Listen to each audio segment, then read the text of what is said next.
Through a program which we call the Creative Campus. A lot of that is about bringing world-class artists to Montclair and Montclair State University and finding ways of bringing their ideas together with the students on this campus in all disciplines.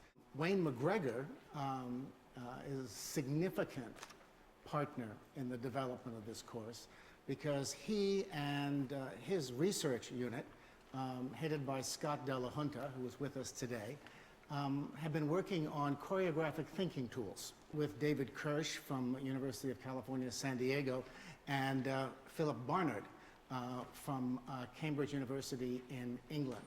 They've been working with Wayne McGregor and Scott's team for more than 2 years to evolve the meaning of choreographic thinking tools. In order to sort of amplify that, we thought that we would bring some artists here who I believe embody the soul of our project. Here is an example of showing.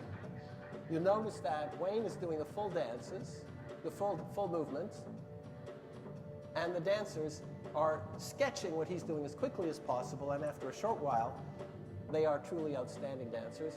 They will duplicate what he's doing, maybe even perform it in a slightly more polished way, and with their own signature, because each body executes it slightly differently. Distributed memory is where you have a group of people, every one of them only knows 7/8 of the right answer of the thing to be remembered, but collectively they can get to 100.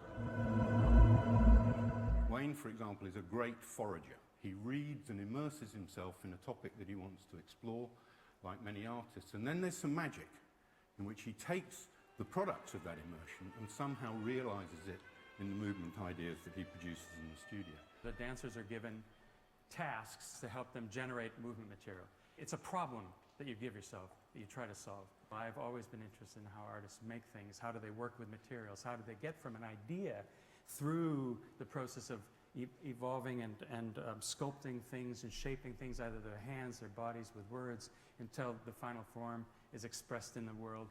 Being able to dialogue with each other about their solutions and gave them more solutions, but they explored the solution physically in doing things.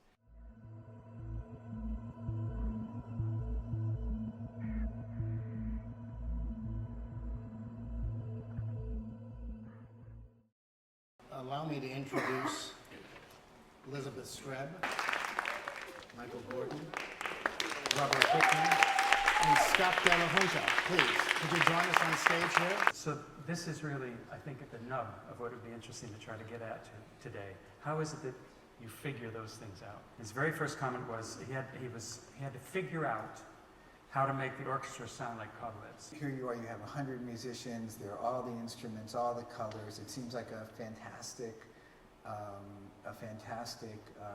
place to be working, but also it comes with a lot of baggage. I set up, very harsh parameters for myself. Almost in a sense, taking a break from what I had been doing. And when you see this little clip, these are actually 2x4s from Home Depot. So, I just was going to ask Robert if he would mind setting the scene a little for that. I know that some of you remember payphones. And so what I did was I made a map of the city, Manhattan, and put people around the city calling into the radio station every 5 minutes, and then the next 5 minutes they would walk to another location. And so we ended up with 90 30-second reports in a half an hour. And then it went on through several incarnations until this one, which was a few years ago. And we did this piece in 5 locations. And I put people out with cell phones and that had the video capability in particular locations, and they moved around. And what I like about the piece is that I have no control over the imagery, so it's completely surprising. But Elizabeth has prepared just, I think, some slides that just give you a flavor. So we try and figure out how to be out of control, how to get the forces dominating us, our bodies. And the only way I've ever been able to do that is with machines. We're being hurtled through space, you know, at 60,000 miles an hour right now. Wouldn't it be fun if all of a sudden every 5 months you felt that? What would that look like? I wanted to know what would happen if you powered a move through glass. Since movement is so invisible, this is me actually diving through the glass. I used to, you know, spend some months in the studio and learn the how, and then show them the how, which I think you would call, not marking, but showing, making on. But now I just watch them play. Because every time I try and or I'll ask a question, could you just climb up? And then when it turns, just keep climbing. All I want you to do is climb. It doesn't matter if you're going down or around, just climb.